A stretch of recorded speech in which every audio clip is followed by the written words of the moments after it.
I'm Jessica McKechnie, and this is my classroom management project. On this page, you can see my philosophy of teaching. I felt like I aligned the most with William Glasser's philosophy of teaching, which included the importance of choice, relationships, and the 7 caring habits and the 7 deadly habits. Classroom teaching. I feel like I am a medium or a low control teacher because I care a lot about student input and choice.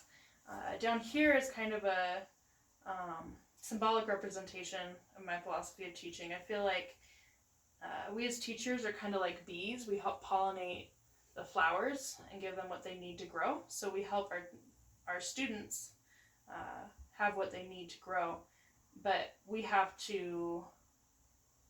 our students also help us to be able to do a good job. If we don't know our students, then we can't do a good job as teachers. Over here, I talked about the democratic classroom, and so I included our little waterfall that we made in class, which talked about prevention, attention signals, community builders was a big part of the democratic classroom, how to help our fast finishers and self-starters, transitions, rules, procedures, and routines, and how to start on the first day of class. The 6 main points of democratic classrooms are voice, choice, jobs, leadership, civility, and self-discipline. All right. On this page, I talked about motivation and how we have to work from external motivation all the way to internal motivation. So we can work on helping our students get from external motivators to internal motivators to work by making lessons which are relevant to students so they can understand, using topics that the students are interested in, and making sure that the students can see themselves succeeding at what we do. I also included this picture of a girl, and inside is the internal motivators like enjoyment, interest, love, challenge, or fascination with something. But out here are the external motivators like not wanting to be reprimanded, wanting praise for good work. Some teachers use the red, yellow, green system. I don't really agree with that, but some teachers do. Another external motivator would be awards or grades or even candy. All right. Then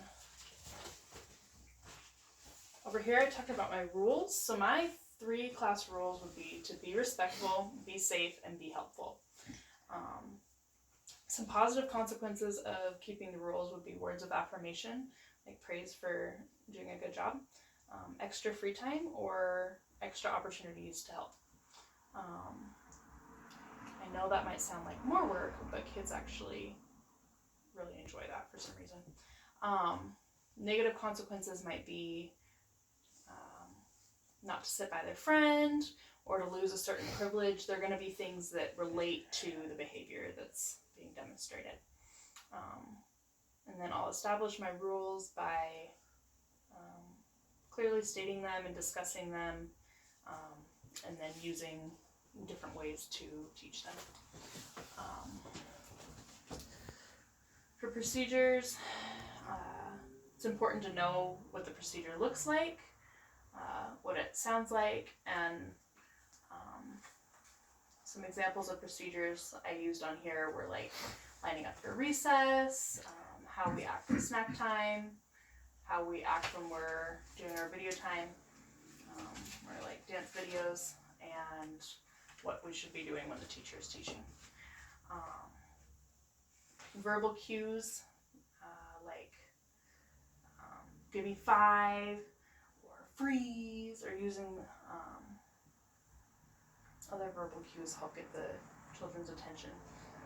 And we can establish rapport with students by doing various things to help build a relationship with them. By helping them get to know us, giving them high fives when they're doing a good job or coming into the classroom, and just taking time to listen and help them.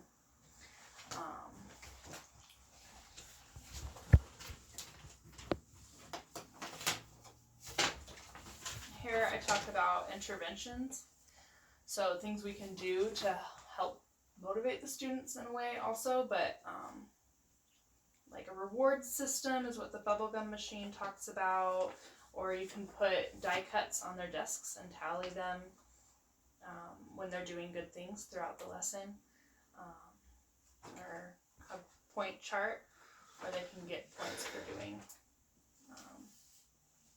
well in class.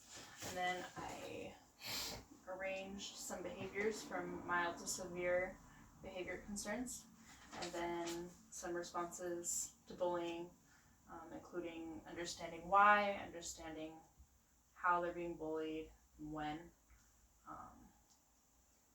and then talking through feelings and helping the kids feel confident, teaching them to report the bullying, and make the classroom a safe space, helping students understand perspective. And then finally, on the back of this, I just decided to kind of use the classroom setup that I have at the preschool that I work with. So they have center groups and meet with, the class time here, and, the book area, which is also kind of our safe space in our classroom. So like if kids are having a hard day, they can go sit on the comfy chairs and cool down for a minute. And like our video time and their dramatic play area. The popsicles, you may be wondering what they mean. Yeah, they are because each one of these popsicles is different, and so are our students. So it's important that when we are arranging our classroom, that we take into consideration the different needs of our students, like having a place for them to be able to deal with their emotions. Maybe if you have labels, or just keep in mind that some students might not speak English as well as other students, and still keeping those expectations high, but helping the environment be something that they can understand and succeed in as well. This is curtains and a bookcase, because I have noticed the kids get distracted easily. So in my future classroom, I want to have the toys and things like that covered so that they're not distracted by them when it's not time to be playing with them. And that is my classroom management project. Thank you for your time.